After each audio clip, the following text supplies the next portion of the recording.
Well, this is Richard back at you. Today it's core day. We're going to be taking the rest of this 400 core apart. We need some planetary gears for another job that we're doing. You can't buy them new. I mean, you probably can, but you know they're just so expensive now, and you want to try to keep the cost down. So, if we can pull a good set out of here, we're going to do that. Now, this core has already had the pump pulled out of it, the forward drum and the direct drum, stuff like that out the front. But it doesn't really look like it's had a lot of water in it, just sand. Now this is an 8-bolt case, so no matter what we do, we will go through great lengths to save an 8-bolt case. Because we're normally going to cut the bell housing off, put an ultra bell on it. That way your bell housing is held on with 8 bolts and stuff, and it'll handle a lot of power. All Oldsmobile 400s have 8 bolts. So anytime we find cores, we like to... on all the Oldsmobiles, we just cut the bell housing off. We won't do anything else with them. But then we have an 8-bolt case we can put on the shelf for a race car, stuff like that, because we do a lot of race car stuff. But we're going to get this thing apart really quick and see what we can save. I'm going to try to keep it faced at you.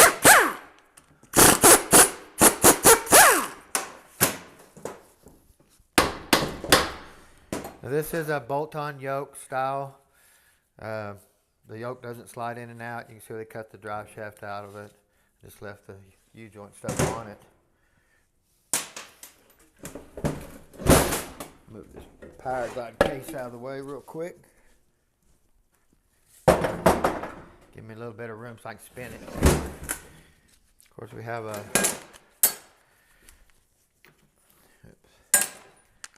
bolt that holds the yoke on.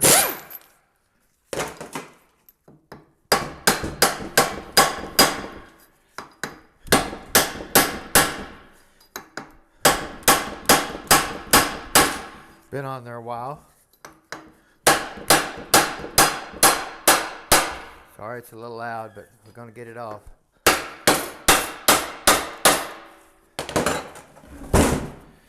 Normally they don't come off that hard, but... Okay.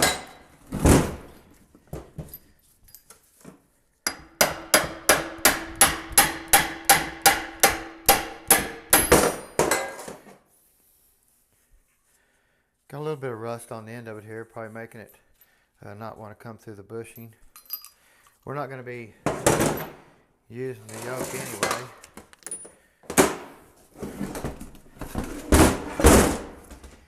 Get the mount off here.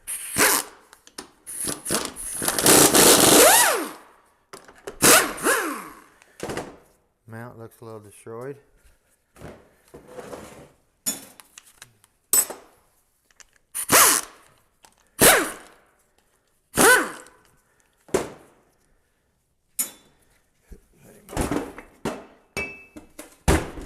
Tail housing off. Got a lot of dirt in there for sure, but dirt will clean up. Looks like somebody put some type of screw or bolt in there for a drain. What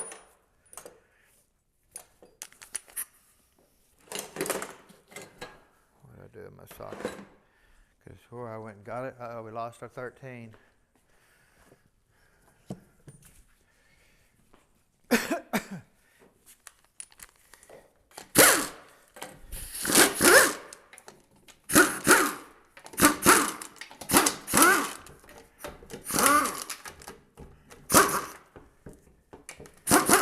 So we save all of our 400s. This tranny's going to be around a long time.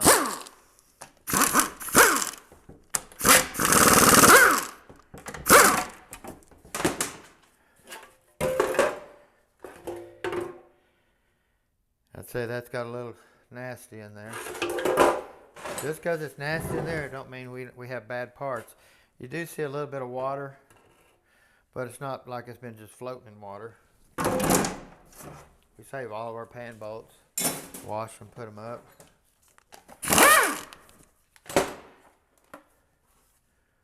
I mean, that's what a core looks like when you start taking it apart.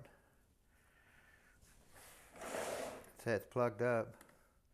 This is actually a screen, could be a screen style, but I wouldn't attempt to clean that one for sure. whip in the pickup tube.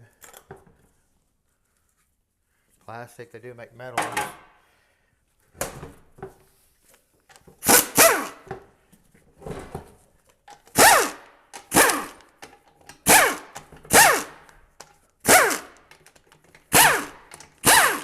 We have our 1/2 inch bolts there, and then we have our 7/16 bolts right here.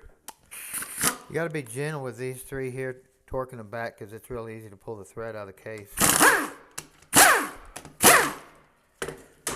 You have your detent spring here.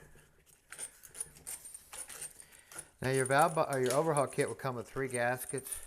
One gasket you always use, it's going to be identical. The other 2 you're going to have an option. So you got to look at it.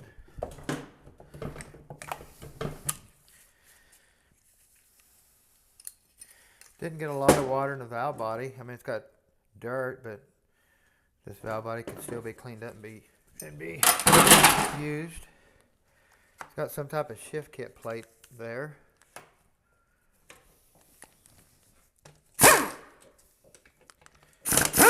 this here is your passing gear solenoid. You'll have a 12-volt signal come down here from a switch under the dash or up on the carburetor to trip passing gear. Which passing gear, it would just take it from 3rd to 2nd or 2nd to low. So a lot of these trannies will have passing gear up to 45 mile an hour, even if you don't have power. And then all of a sudden you can't get it anymore. So you need to check and just put it on the floor and check power at the wire and see if it's getting power down here. If it's not, then you have an issue. You can see here we have some type of shift kit plate. It's a coated purple. The regular ones will be just shiny metal. The gaskets, like I was telling you, these gaskets, you don't want to tear them up, you want to keep them. That way you can match them up. There'll be differences in these holes right in this area here. So you want to watch out and make sure you get your gaskets right. Some gaskets, see this one here says case. It was here. This one here say V for valve body. It goes towards the valve body. So case, plate, and valve body. Don't get that mixed up, because if you do, it will not last. It's going to go down like around the block. We have our servo here. Applies the band. Our check balls. Now the clean burn heater just come on. Tell me if you think it's too loud or how it sounds. I know we're out there videoing, it seems to be a little loud, but I didn't know how it would sound in here.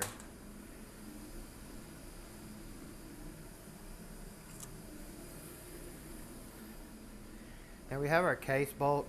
Well, I took the valve body off. To get anything lower than the center support, you have to pull the center support bolt.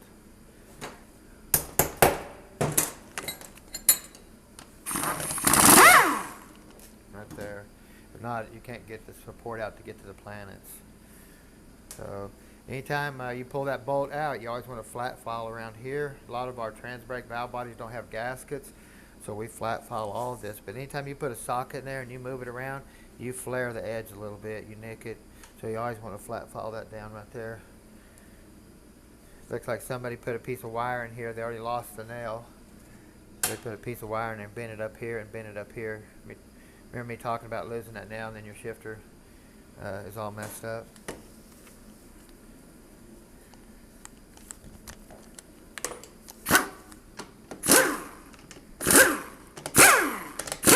We have our reverse servo here. That applies your reverse band.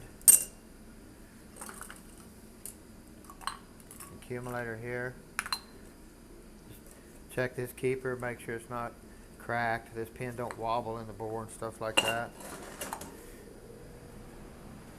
You can see your dipstick tube sticking through there. That broke off. See your modulator valve here through here. Once you get your modulator on, you can take and move it and see if it works. Still works. Nice and free.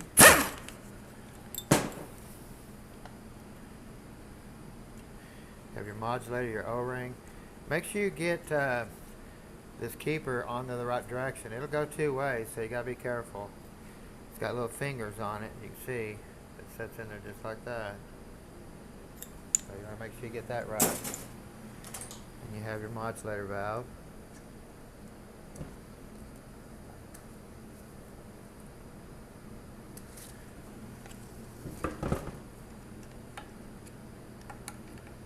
Don't mean it's always going to come out easy. A lot of dirt in this tranny. But that's what we have our instant clean machine for. Clean all the dirt out of here. Modulator valve. Let's get down in here and get this thing apart. We're going to pull our engine braking band first. So if it hasn't had any water in it, the lining will come off the band or off your clutches, so you just chunk this stuff. Just chunk. Put it in the scrap barrel over there and take to the scrap yard and get your change that you get out of your metal. Snap ring. Always keep the opening away from this gap right here. When you set your backing plate down in there, there's an opening from here to here. Don't put your snap ring in that opening. Always put it over here, like that. Now they do make a neat little kit that you do away with your servo. You do away with this. Anytime we do a trans brake valve body, we do away with this anyway, and we take the band out. We don't use the band. So they use that hole to put a piece down in there to hold the snap ring down on this edge right here where it's not being held. So they do sell a nice little kit. This still has the wave in it for the intermediate clutch. It's wavy. And we'll go back with 4. I like to keep a wave if I can. I don't want this train to just really hit hard in second gear, because you can break your intermediate roller clutch or sprag, depending on what you have in there.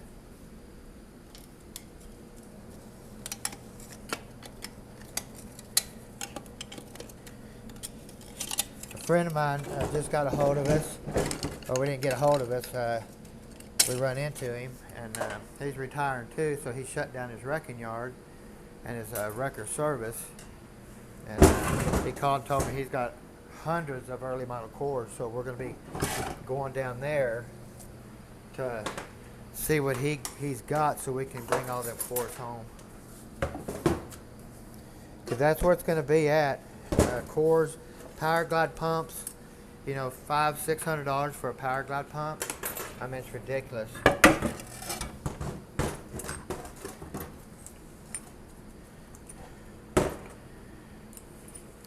Like I say, just check all your bearings. We have a thrust washer here. We have a lube dam, is what I call it here. It kind of keeps the planets full of oil. Sets in here like that. Sets on this other planet, like this. And when you set that down in there, it kind of seals oil in here where it just can't sling it out. It makes it fill up with oil. So, keeps it really lubricated. You can see how, though, it all falls apart. It's a really hard, brittle plastic, so it does fall apart easy. A lot of the 480Es don't even have them. When I do a race car, though, I find them and put them in there no matter what. So,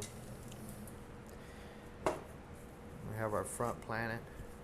I'm going to look at the pins and see if they've moved any. If they haven't, we always go in here and TIG weld the back of the pin. That way it can never move. Planet looks good. None of the pins look bad. Look at your sun gear, both sides. I've already got my sun gear over there. We got a really nice sun gear.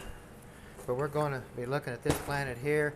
The other one we took apart, it was really chewed up in the parking lugs here really bad, and that's the one other reason we were going for it.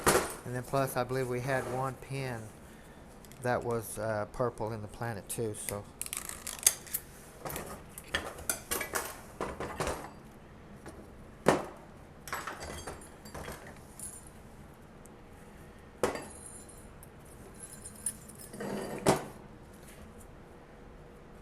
Pins ain't purple. Looks really nice here. I'm going to check them for wobbling, anything like that. The lugs look pretty good in the parking area. So it looks like a pretty good planet. We'll just have to inspect it more, and this was the one that we were going for. So we will keep the ring gear with the planet. That because it's been running on this ring gear before, we don't want to introduce it to a different type of wear pattern or anything like that. So we will keep the planet with the ring gear. The sun gear does matter too, but my sun gear is brand new. So it ought to fit in there and spline in just right, break in really nice. So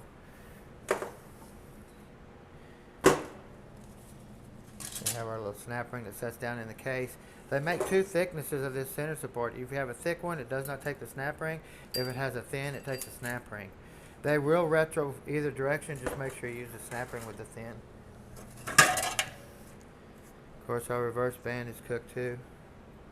So, well, we got our part that we were wanting out of the tranny, the Planet, but also we got a really nice 8-bolt case that we're going to be able to clean up and use again. We won't cut the bell housing off of this in case we get some type of high horsepower vehicle in here that doesn't want to put an ultra bell on it, where we can still have the pump bolted in with 8 bolts. So, well, guys, I hope you enjoyed. Hopefully you can see me good enough. I got the camera angle right. Plenty more to do. Man, we're just covered up. So don't forget to subscribe. Push that notification bell. Till next time. Have a great day.